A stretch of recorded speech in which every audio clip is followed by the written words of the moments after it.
Have you had the frustration of putting a lot of work into a piece only to have the corners not match up when you go to miter them? I struggled with this too, and it's a common issue among beginner woodworkers. But how do the pros fix this?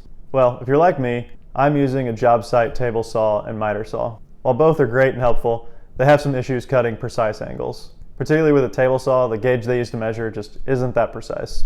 So the answer to this problem is picking up one of these digital angle finders.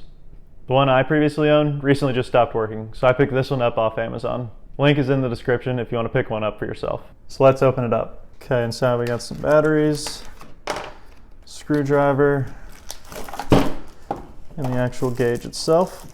Okay, we'll just put the batteries in. So I've got an on-off button, pretty self-explanatory. Turns it on and off. You can see here we're in degrees right now. If I press and hold this, it'll go to a percent reading instead.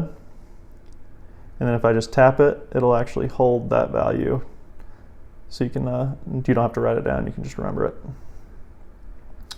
And then the most important button here, we've got the 0. But the most important function is down here on the bottom. So you can't see them, but there's actually some magnets on either side that will allow us to get a perfect reading when we go out to our table saw. So let's run out to the shop and I'll show you how to use it. So you can see I've got my saw pretty much set right on that 45-degree angle. And then here's the blade. So let's crank this thing up and see what the angle gauge says. If we crank it as high as it'll go, that'll allow us to be more precise on the angle. All right, first step is going to be to zero out our gauge here. Press the 0, press it again here. Okay, so we got it perfectly at 0. Make sure you're doing this on the top of your table saw because you want this surface to be measured to the angle of this surface. Okay, so now we can put this on the blade, see how far out we are. You can see we're ending up about almost 1.5 degrees out of the perfect 45. I'm going to leave this on as I adjust it, and we'll see if we can get that dialed in pretty much perfectly on.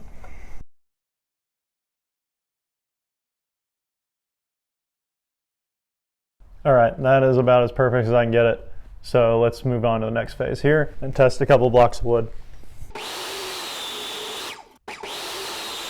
If we put them here on the flat surface, we can see how well this miter joint lines up. So we got that side and this side as well. As you can see, the miter is a perfect match, and it just took this one tool to get it right. So based on that testing, I'm pretty happy with the gauge. It was pretty inexpensive too, I think only like 15 bucks. So definitely pick one up if you want perfect miters every time. If this video is helpful, you might also like this one. Thanks for watching.